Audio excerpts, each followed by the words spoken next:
चलिए, तो आज हम बात करेंगे महाराष्ट्र में लोकेटेड अजंता एंड एलोरा की गुफाओं के बारे में। ऐसा माना जाता है कि इन गुफाओं की रचना 2nd सेंचुरी बीसी से लेकर 6th सेंचुरी एडी के बीच में की गई। 1683 में मुगल एम्परर औरंगजेब ने भी इन गुफाओं को इन्वेड करने की सोची थी for the test of his virtues, but he was in when.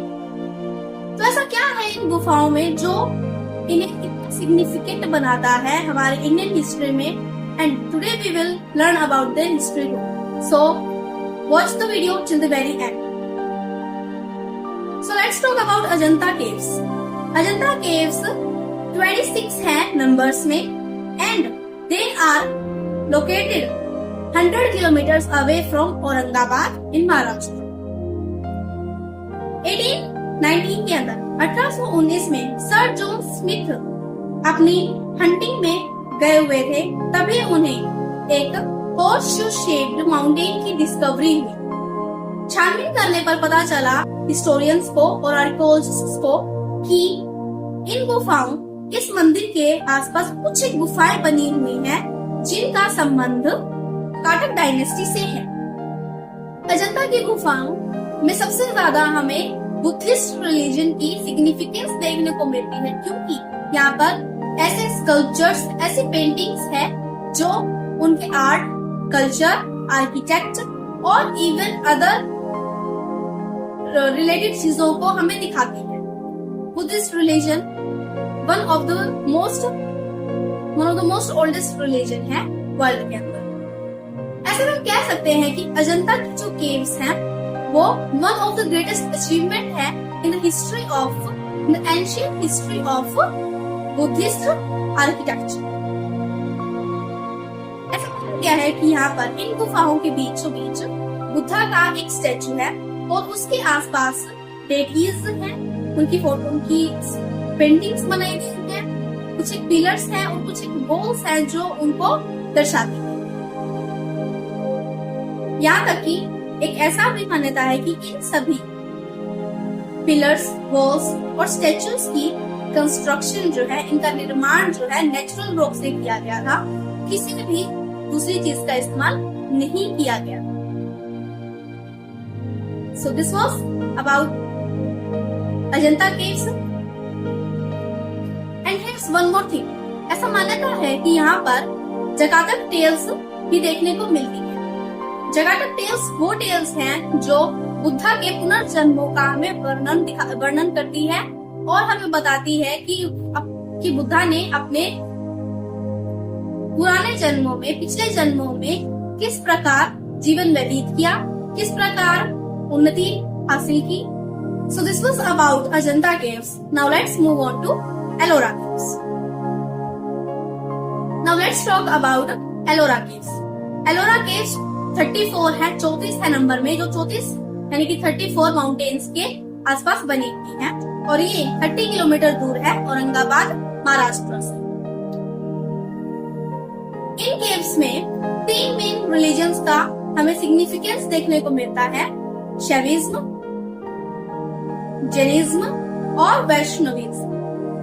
Shaivism होता है वो कल्चर जिसमें लॉर्ड शिवा की, गॉड ऑफ डिस्ट्रक्शन की सबसे ज्यादा पूजा की जाती है। वैष्णविज्म होता है वह कल्चर जिसमें लॉर्ड विष्णु की सबसे ज्यादा पूजा की जाती है। और जैनिज्म होता है जिसमें जैन धर्म के गुरु महावीर की सबसे ज्यादा पूजा की जाती है। एलोरा केव्स की 2 ऐसी गुफाएं हैं, धुमेरा लेना और रावण की खाई, जो ब्राह्मणिकल रिलीजन को प्रेजेंट करती है एंड इवन उसे दर्शाती है।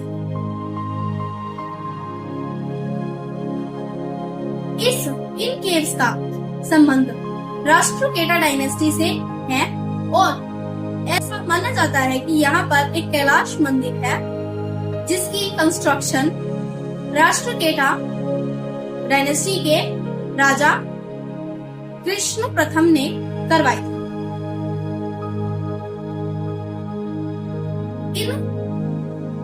इस मंदिर को कैलाशनाथ मंदिर कहा जाता है जो कि लॉर्ड शिवा को डिवोटेड है। यहाँ का कंस्ट्रक्शन, इस मंदिर का कंस्ट्रक्शन इतना ज्यादा वंडरस है, यहाँ पर आने वाले टूरिस्ट, आर्किटेक्चर्स सभी को ये एस्टोनिश कर देता है, सभी को ये अचंभित कर देता है। सूडोपीडिया बुक्स के अकॉर्डिंग माना गया है कि इस मंदिर की पैसेज वेज के अंदर जो नीचे जो कुछ कमरे होते हैं मंदिर के, वहां पर ऐसे वन हाउस्ड एनर्जी मशीन और कुछ एक ऐसी टेक्नोलॉजी देखने को मिली, जिनकी मदद से इस मंदिर का कंस्ट्रक्शन किया गया है। क्योंकि इनका इतना एस्टोनिशिंग कंस्ट्रक्शन है कि इन्हें न्यू टेक्नोलॉजी के बगैर बनाया ही नहीं जा सकता। इसीलिए एलोरा की गुफाओं को world famous and the single largest monolithic evacuation माना गया है, just because of the construction of Kailash temple. Ellora की गुफाएं रिप्रेजेंट करती है epitome of Indian rock cut architecture का, क्योंकि इसकी 34 गुफाओं का कंस्ट्रक्शन 34 वर्टिकल फेस में बनाया गया है माउंटेन्स के, जो कि बहुत ही इवैक्यूएटेड आर्किटेक्चर है। इन्हीं चीजों को मद्देनजर रखते हुए यूनेस्को ने इन्हें वर्ल्ड हेरिटेज साइट लिस्ट में ऐड किया है सिंस 1983 एंड इवन आज भी इनकी जो देखरेख है, इनकी जो कंजर्वेशन है, इनकी जो मेंटेनेंस है, वो करती है UNESCO, Indian government and Indian archaeological survey. So this